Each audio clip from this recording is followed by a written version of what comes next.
Hi friends, आपण आज next point बघणार आहोत जो एन सी आर टीमध्ये पेज नंबर 104 वरती 6.4 रिप्लिकेशन म्हणून दिलेलं आहे.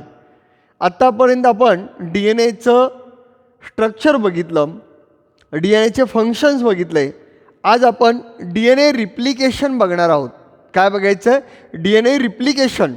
जे आपण वॅटसन अँड क्रिक्स मॉडेल बघितलं त्याचं डी एन एचं रिप्लिकेशन कसं होतं, इथं तुम्हाला काही इन्फॉर्मेशन दिलेली आहे. फिगर नंबर 6.6मध्ये त्याची इन्फॉर्मेशन दिलेली आहे आणि 6.4.2 the machinery and it enzyme इथंही डी एन ए रिप्लिकेशन दिलेलं आहे. डी एन ए रिप्लिकेशनची डायग्राम इथं 6.8ला आहे आणि त्याचा एक्सपेरिमेंटल प्रूफची डायग्राम ही 6.7ला आहे. ओके, थोडंसं पुढं मागे दिलेलं आहे. पहिल्यांदा आपण डी एन ए रिप्लिकेशन बघणार आहोत आणि मग आपण एक्सपेरिमेंटल प्रूफ बघणार आहोत. ओके, पहिल्यांदा डी एन ए रिप्लिकेशन बघूया. ह्या डी एन ए रिप्लिकेशनमध्ये यालाच दुसरं नाव आहे semi conservative replication of D N A. एक नाव आहे डी एन ए रिप्लिकेशन, हे आपल्या बुकमध्ये दिलेलं आहे. या डी एन ए रिप्लिकेशन बरोबर आणखीन एक जे नाव आहे ते नाव आहे semi conservative replication of D N A. काय दिलेलं आहे? सेमी कॉन्झर्वेटिव्ह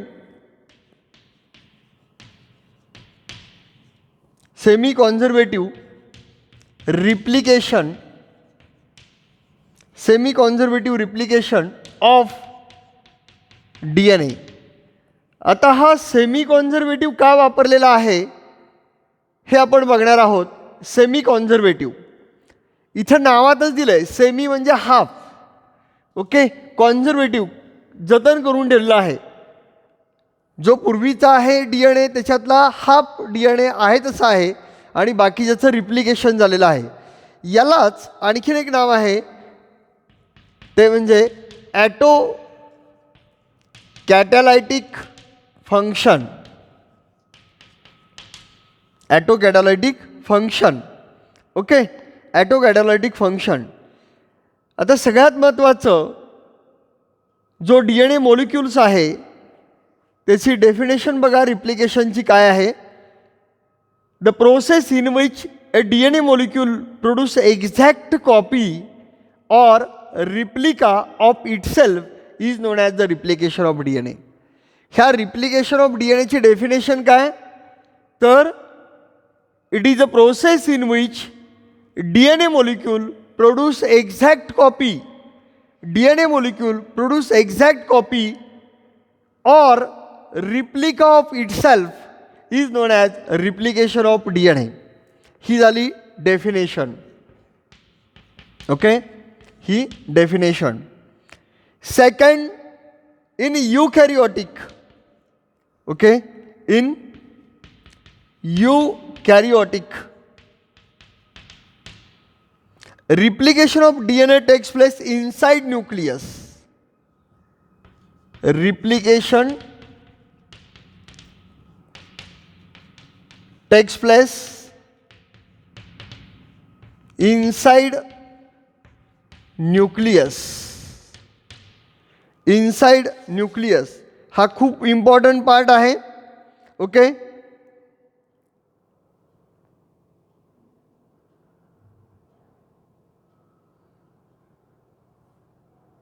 देन नेक्स्ट आता आपण डायरेक्टली मेकॅनिझम बघूया. काय काय दिलेलं आहे आपल्याला डी एन ए रिप्लिकेशनमध्ये. आपण एक पहिल्यांदा डेफिनेशन बघितली. डेफिनेशन पाहिजे तर मी तुम्हाला इथं लिहितो. D N A molecule produce exact copy. D N A molecules produce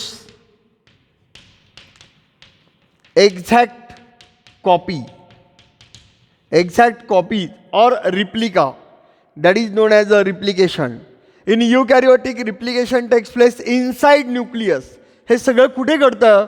inside nucleus. सगळ्यात महत्त्वाचं आहे हे रिप्लिकेशन घडतं आहे न्यूक्लियसमध्ये. ओके, त्याच्यानंतर आपण मेकॅनिझम बघणार आहोत. या मेकॅनिझममध्ये बघा, मेकॅनिझममध्ये कुठले कुठले पॉईंट्स आहेत हे सगळ्यात महत्त्वाचे मी तुम्हाला इथं लिहून देतो मुद्दाम. मेकॅनिझम ऑफ DNA रिप्लिकेशन, त्याच्यामध्ये पॉईंट्स कुठले आहेत ते बघा, म्हणजे तुमच्या लक्षात येतील. ओके, आता आपण मेकॅनिझमचे पॉईंट्स बघायचे आहेत. ह्या मेकॅनिझममध्ये पहिला पॉईंट आहे ॲक्टिवेशन ऑफ न्यूक्लिओटाईड. बघा, आपल्याला 6 पॉईंट बघायचे आहेत. ह्या 6 पॉईंटमध्ये जो पहिला पॉईंट दिलेला आहे ॲक्टिवेशन ऑफ न्यूक्लिओटाईड, म्हणजे आपल्याला न्यूक्लिओटाईड म्हणजे काय ते माहिती पाहिजे. आपण प्रिव्हियस लेक्चरमध्ये न्यूक्लिओटाईड्स म्हणजे काय ते बघितलेलं आहे.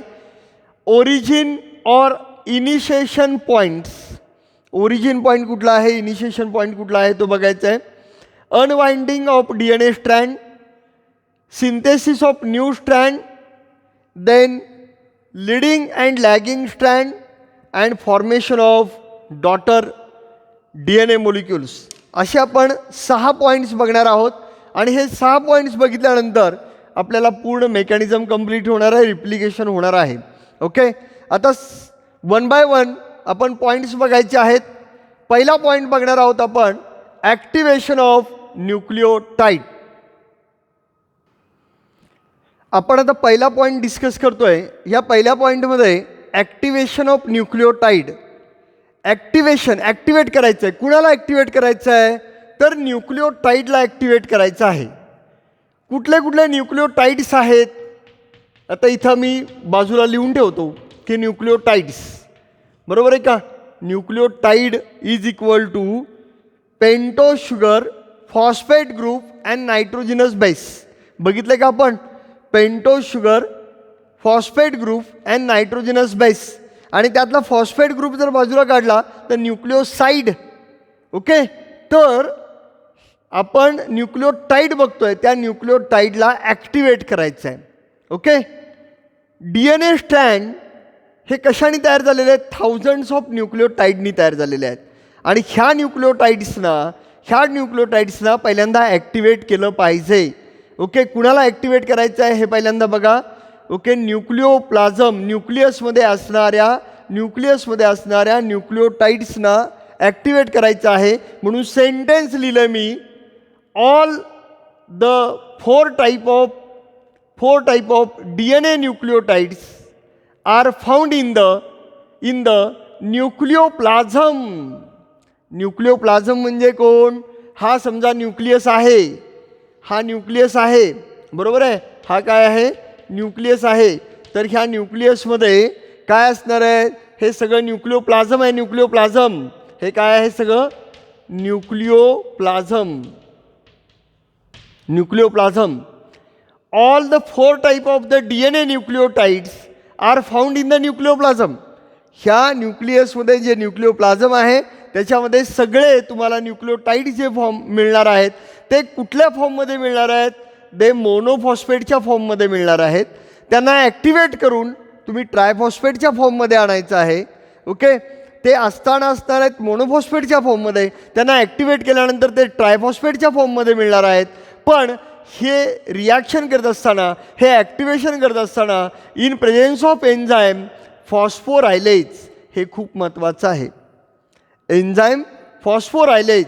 मग पहिल्यांदा काय होतं, deoxy, okay, adenine monophosphate. Okay, deoxy adenine monophosphate, मी एकच रिॲक्शन इथं लिहिलं आहे, deoxy adenine monophosphate. Okay, plus ATP, it gives deoxy adenine triphosphate plus AMP adenosine monophosphate, हा बाजूला गेलेला आहे. ओके, ही रिॲक्शन महत्त्वाची आहे. हे पहिल्यांदा डोक्यात ठेवा की पहिल्यांदा न्यूक्लिओटाईड्सना न्यूक्लियसमध्ये असणारे म्हणजेच न्यूक्लिओप्लाझममध्ये असणाऱ्या DNA न्यूक्लिओटाईड्सना आपण ॲक्टिवेट करायचं आहे. ते आहेत मोनोफॉस्फेटच्या फॉर्ममध्ये, त्यांना आपण ॲक्टिवेट करून ट्रायफॉस्फेटच्या फॉर्ममध्ये न्यायचं आहे. Okay, in presence of enzyme phosphorylase. हा नीटसाठी MCQ विचारला जातो. पहिल्यांदा तुम्हाला जे ॲक्टिवेट करायचं आहे न्यूक्लिओटाईड्सला in presence of enzyme phosphorylase. Okay, हा पहिला पॉईंट आपण बघितला. त्याच्यानंतर सेकंड पॉईंट, आता दुसरा पॉईंट आहे ओरिजिन अँड इनिशिएशन पॉईंट. आता ह्या ओरिजिन अँड इनिशिएशन पॉईंट्समध्ये आपण बघूया. हा DNA आहे, बरोबर आहे. हा DNAचे 2 स्ट्रँड आहेत. आता ह्या DNAच्या 2 स्ट्रँडमध्ये बॉन्ड्स आहेत, माहिती आहे तुम्हाला, वीक हायड्रोजन बॉन्ड्स आहेत. आणि हे बॉन्डनी काय केलेलं आहे, हायड्रोजन बॉन्डनी 2 स्ट्रँडना जॉईन करून ठेवलेलं आहे. आता हे जे स्ट्रँड आहेत हे सेपरेट होणार आहेत. ओके, हे सेपरेट होणार आहेत. हा जो पॉईंट आहे या पॉईंटला रिप्लिकेशन फोर्क असं म्हणतात. काय म्हणतात, रिप्लिकेशन फोर्क असं म्हणतात. रिप्लिकेशन फोर्क, जिथून तो ओरिजिनेट झाला, रिप्लिकेशन व्हायला चालू झालं, याला रिप्लिकेशन फोर्क असं म्हणतात. ओके, लक्षात घ्या. आता इथं मी लिहिलं आहे, after replication begins at a certain specific point. ज्या पॉईंटला ते स्टार्ट झालं, या पॉईंटला ते स्टार्ट झालेलं आहे. Okay, on the molecule such a sites is called as a origin or initiation site. Okay, युकॅरिओटिकमध्ये सेव्हरल साईट्स आहेत, सेव्हरल पॉईंट्स आहेत. Then it initiate breaking of.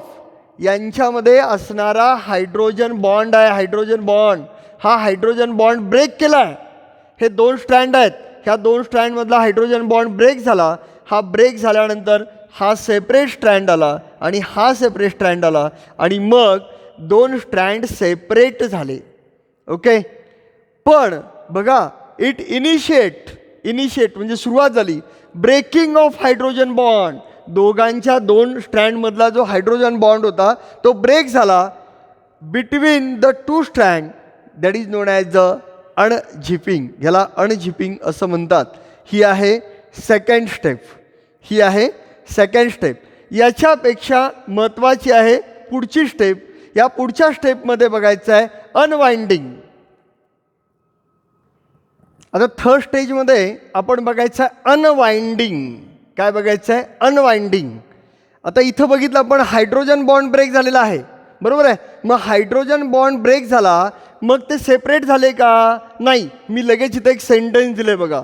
काय दिलेलं आहे, सेंटेन्स खूप महत्त्वाचं आहे, सेंटेन्स बाय हार्ट करायचं. ह्या प्रत्येक लाईनवरती MCQ आहेत. ह्या प्रत्येक लाईनवरती नीटसाठी MCQ विचारलेले आहेत. After taking, okay, after separation of that bond, weak hydrogen bond break झाल्यानंतर the strand of the DNA are free from each other. They are free from each other but do not separated. ते separate झालेले आहेत का, नाही आहे. आपण म्हणतो की वीक हायड्रोजन बॉन्ड ब्रेक झाला म्हणजे ते सेपरेट झाले. No, they are not separated. They are free from each other. They are free from each other but do not separated. This separated strand, हा झालेला सेपरेट स्ट्रँड आहे. हे 2 strand separate झालेले आहेत. Is done by DNA unwinding protein. म्हणजेच कोण, helicase enzyme. बघा, DNA unwinding, याचं वाइंडिंग होऊ नये, याचं वाइंडिंग होऊ नये, याचे कॉइलिंग होऊ नयेत. DNA unwinding protein, that is a helicase enzyme. और काही वेळेला ह्या रीप प्रोटीनचा MCQ विचारला गेलेला आहे. Rep protein, this is for NEET exam. Okay, rep प्रोटीनचा MCQ विचारला गेलेला आहे. The DNA appears. आता तुम्हाला DNA हा इन्व्हर्टेड Y शेप्ड दिसतो. इन्व्हर्टेड Y शेप्ड आहे का बघा. DNA appears as a inverted Y shaped structure, that is known as a replication fork. Okay, the separated strand are prevented from coiling. हे 2 separate strand झालेले आहेत. हे DNA coiling आहे. हे DNA कॉइलिंग होऊ नये, हे 2 स्ट्रँड सेपरेट राहावेत, हे कॉइलिंग होऊ नयेत. म्हणून ते प्रिव्हेंट करण्यासाठी आपण काय वापरलेलं आहे, from coiling by SSBP, single strand DNA binding protein. Okay, SSBP म्हणजे काय, single strand binding protein. DNA binding protein आहे का बघा, single strand DNA binding protein. हा झाला तिसरा पॉईंट. ओके, म्हणजे इथं काय होणार, SSBP असल्यामुळं हे जे 2 स्ट्रँड आहेत हे सेपरेट म्हणजे फ्री फ्रॉम इच अदर राहणार. ओके, पण सेपरेट होणार नाही आहेत. ओके, आणि त्यांचं कॉइलिंगही होणार नाही. ओके, नंतर आपण चौथा पॉईंट बघणार आहे आता, सिंथेसिस ऑफ न्यू स्ट्रँड. काय बघणार आहोत आपण, synthesis of new strand. Okay, आता आपण सिंथेसिस ऑफ न्यू स्ट्रँड बघतोय. आता इथं बघा, मी सांगितलं तुम्हाला की हा DNA काय झाले, फ्री फ्रॉम इच अदर झाले, बट डू नॉट सेपरेटेड. बरोबर आहे, हे फ्री फ्रॉम इच अदर झालेले आहेत. मग यांच्यातला हायड्रोजन बॉन्ड ब्रेक झालेला आहे. इथं हा एक स्ट्रँड सेपरेट झाला, हा एक स्ट्रँड सेपरेट झालेला आहे. आता हे सगळं रामायण कुठं घडायला लागलं आहे, आपण पहिल्यांदाच बघितलं की हे न्यूक्लिओप्लाझममध्ये घडायला लागलं आहे. कुठे, न्यूक्लिओप्लाझममध्ये घडतं, न्यूक्लिओप्लाझममध्ये. आता हा जो 3' एंड आहे, या 3' एंडला आपण काय अटॅच केलेलं आहे, इथं तुम्ही बघितलं आहे, synthesis of new strand, each separated strand acts as a template. Template strand म्हणून ॲक्ट होतो. तुमचं जे NCERTचं पुस्तक आहे, या NCERTच्या पुस्तकामध्ये page number 107 figure number 6.8 replication 4ची डायग्राम दिलेली आहे. याच्यामध्ये टेम्पलेट DNA पॅरेंटल स्ट्रँड असं दिलेलं आहे इथं.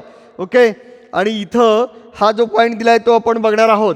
तर टेम्पलेट स्ट्रँड म्हणून ॲक्ट होतो for synthesis of the complementary new strand, नवीन. आता हे जे आहेत हा टेम्पलेट स्ट्रँड आहे. इथं it acts with the help of RNA primer. लक्ष द्या इकडे. आता काय केलं आपण, हे 2 स्ट्रँड सेपरेट झाले, या स्ट्रँडला इथं RNA प्रायमर येऊन अटॅच झाला. 3' एंडला काय झालं, RNA प्रायमर. RNA प्रायमर म्हणजे काय, तर RNA प्रायमर म्हणजे एक RNAचा स्मॉल मॉलिक्यूल आहे. हा स्मॉल मॉलिक्यूल RNAचा हा इथं येऊन जॉईन झाला. हा जॉईन झाल्यानंतर ह्या RNA प्रायमरला काय केलं जातं, कोण कंट्रोल करतं, तर ह्या RNA प्रायमरला कंट्रोल करतं RNA प्रायमेज. एज हा एन्झाईम आहे, हा RNA प्रायमरला कंट्रोल करतो. आणि मग हा RNA प्रायमर काय करतो, या सराउंडिंग न्यूक्लिओप्लाझममधल्या कॉम्प्लिमेंटरी न्यूक्लिओटाइड्सना अट्रॅक्ट करतो. म्हणजे काय ते लक्षात घेऊया. आता समजा हा DNAचा स्ट्रँड आहे, ह्या DNAच्या स्ट्रँडवरती इथं समजा ॲडिनाइन आहे, इथं समजा थायमिन आहे, इथं समजा सायटोसिन आहे, इथं समजा ग्वानाइन आहे, इथं पुन्हा थायमिन आहे. आता इथं A असेल तर हा कुणाला अट्रॅक्ट करणार आहे, कॉम्प्लिमेंटरी न्यूक्लिओटाइड्सना अट्रॅक्ट करणार आहे न्यूक्लिओप्लाझममधल्या. A असेल तर हा Tला अट्रॅक्ट करणार, T असेल तर Aला अट्रॅक्ट करणार, C असेल तर Gला अट्रॅक्ट करणार, G असेल तर Cला अट्रॅक्ट करणार. ओके, C असेल तर इथं G पाहिजे, G असेल तर इथं C पाहिजे, T असेल तर तो कुणाला अट्रॅक्ट करणार, Aला अट्रॅक्ट करणार. या पद्धतीनं ते अट्रॅक्ट केल्यानंतर एक कंटिन्युअस स्ट्रँड तयार होतो. आणि हा जो स्ट्रँड आहे इथं दिलेला आहे तुम्हाला, या स्ट्रँडला काय म्हणतात हे लक्षात घ्या. इथं तुम्हाला दिलेला आहे तो लीडिंग स्ट्रँड झाला, लीडिंग स्ट्रँड. आणि हे जे झालं हे याला म्हणायचं लीडिंग टेम्पलेट. जो पूर्वीचा आहे त्याला लीडिंग टेम्पलेट असं म्हणतात. आणि आता नवीन तयार झालेला आहे याला लीडिंग स्ट्रँड असं म्हणतात.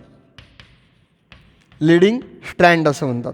लक्षात आलं का बघा, काय केलं, फक्त आपण RNA प्रायमर जॉईन केला. ह्या RNA प्रायमरनी काय केलं, सराउंडिंग न्यूक्लिओप्लाझममधनं कॉम्प्लिमेंटरी न्यूक्लिओटाइड्सना ॲड करायला चालू केलं आणि एक स्ट्रँड नवीन तयार झाला, तो झाला लीडिंग स्ट्रँड. आणि पूर्वीचा आहे लीडिंग टेम्पलेट.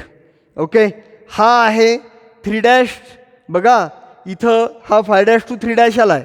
याला कॉम्प्लिमेंटरी जो तयार झालेला आहे तो कसा तयार झालेला आहे, इथं 5' through 3'. या पद्धतीनं हा नवीन स्ट्रँड तयार झालेला आहे. इथंपर्यंतचा भाग लक्षात आला का बघा, 5' to 3' डायरेक्शन. ओके, आता आपण नेक्स्ट पॉईंट बघणार आहोत, लीडिंग अँड लॅगिंग स्ट्रँड. काय बघणार आहोत, लीडिंग अँड लॅगिंग स्ट्रँड.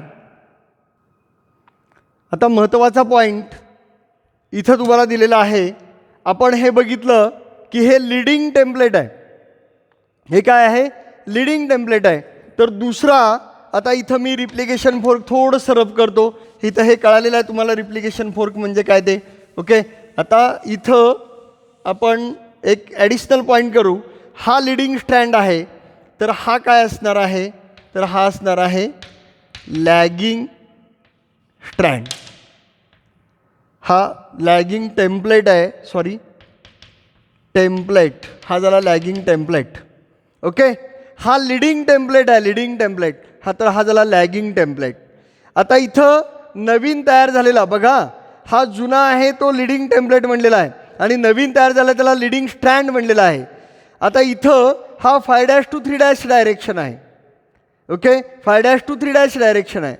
आता इथं 5' आहे म्हणजे इथं पण नवीन तयार होणारे जे आहेत हे फास्टर रेटनी आहे. इथं दिलं आहे DNA polymerase catalyse the polymerisation only in one direction, that is a 5' to 3' direction.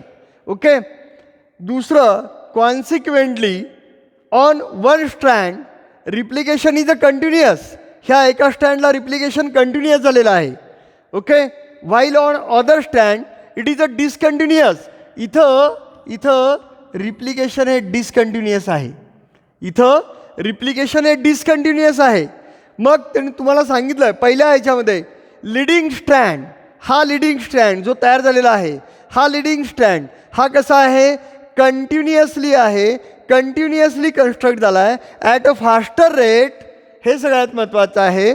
Okay, leading strand is a constructed continuously at a faster rate and lagging strand हा जो तयार झालेला नवीन स्ट्रँड आहे याला लॅगिंग स्ट्रँड असं म्हणणार आहे आणि पूर्वीचा जो आहे त्याला लॅगिंग टेम्पलेट असं म्हणणार आहे. Okay, lagging strand is a constructed discontinuously at slower rate. Okay, ते स्लोअर रेटनी तयार होणार आहेत.